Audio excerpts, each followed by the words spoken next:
They were not supposed to arrive this quietly. No grand parade, no dramatic announcement at first. Just a few official photos, a carefully worded statement, and then silence. But behind that silence was a decision that could quietly reshape the balance of power in Southeast Asia. Because the Philippine Navy just received a boost. Few people were watching for, and it didn't come from a traditional ally. It came from Israel. Welcome to Global Tallies Expo. At first glance, this looks like just another military procurement story. Another headline that disappears in a 24-hour news cycle. But this one is different. Because what Israel brings to the Philippine Navy is not just ships. It is a way of fighting at sea that was forged under constant threat. A doctrine built for survival. A technology stack designed to work when everything else fails. And the most important part, the real impact of this decision won't be obvious right away. Not today. Not tomorrow. But when it matters most. For years, the Philippine Navy has been modernizing under pressure. An aging fleet, vast maritime territory, rising tensions in the West Philippine Sea, and a reality that cannot be ignored.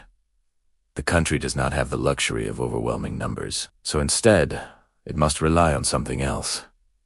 Precision, situational awareness, and survivability.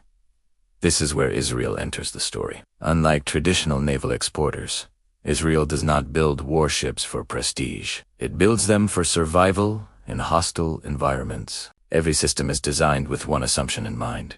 You will be outnumbered. You will be targeted first, and you must still operate.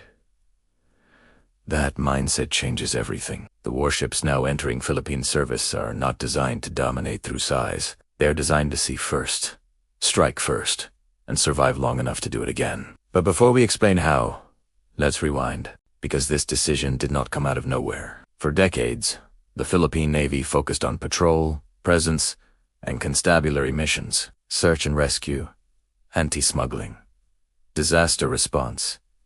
But the strategic environment changed. Suddenly, gray holes were appearing more often. Maritime militia blurred the line between civilian and military, and intimidation replaced open confrontation. The challenge was clear. How do you protect your waters without escalating tensions? How do you deter without provoking? And how do you modernize without bankrupting your defense budget? The answer was never going to be a single, massive warship. It had to be something smarter. Israel's advanced naval platforms fit that requirement almost perfectly. They are compact, but heavily armed, digitally integrated, not manpower. Designed to operate in contested littoral waters, not open ocean fleet battles. And most importantly, they are built around systems, not hulls. This is where many people misunderstand the story. The real upgrade is not the ship itself. It's what the ship can see, track, and respond to. Israeli naval systems are layered. Radar that can detect low-profile threats in cluttered coastal environments. Electronic warfare suites designed to confuse, jam, and deceive. Missile defense systems that don't rely on a single shot, but on probability stacking. In simple terms, they are designed to survive first contact. But here's where Global Tallies Expo slows the story down. Because if this is such a powerful upgrade, why isn't everyone talking about it? Why wasn't there a dramatic unveiling? Because the Philippines is not trying to send a loud message. It is sending a quiet one. These warships are not about power projection. They are about denial. They complicate any hostile planning. They raise uncertainty. They force any adversary to think twice. And in modern naval strategy, uncertainty is a weapon. But the real genius of this acquisition lies somewhere else. Interoperability. Israeli systems are designed to plug into broader command and control networks. They don't operate in isolation. This means these warships are not just standalone platforms. They become nodes in a larger sensor web, linking coastal radar, air, surveillance, unmanned systems, and allied intelligence feeds. Suddenly, the Philippine Navy doesn't just see what's in front of the ship. It sees the battle space. And that changes response time from minutes to seconds. Now let's talk about the part no one likes to discuss. Sustainability. Many countries buy advanced warships, then struggle to keep them operational. High maintenance, expensive spare parts, foreign dependency.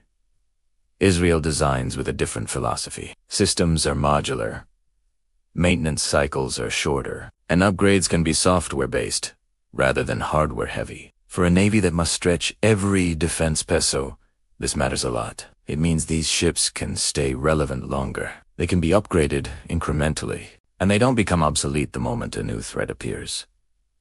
But we still haven't reached the most important part of the story, because hardware alone does not change naval balance, people do. Israel doesn't just sell ships. It transfers operational philosophy. Crew training emphasizes initiative, decentralized decision-making, rapid threat assessment. This quietly shifts how officers and sailors think at sea. Instead of waiting for instructions, they are trained to act. That cultural shift may be the biggest long-term impact of all. Now, pause for a moment, because here's the question many are asking quietly: is this enough? Can a handful of advanced warships really make a difference in a region filled with larger fleets?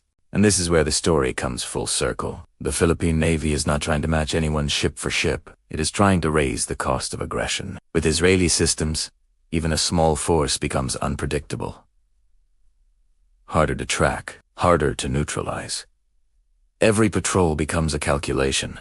Every encounter carries uncertainty. That is deterrence in the modern age, and it doesn't need headlines to work. So while the world scrolls past this story, the sea is quietly changing, not through dramatic gestures, not through escalation, but through careful choices. Choices that favor survivability over spectacle, systems over size, and strategy over noise. The Philippine Navy's boost from Israel is not about today's headlines. It's about tomorrow's encounters. And when that moment comes, the silence surrounding this decision may turn out to be its greatest strength. This is Global Tallies Expo.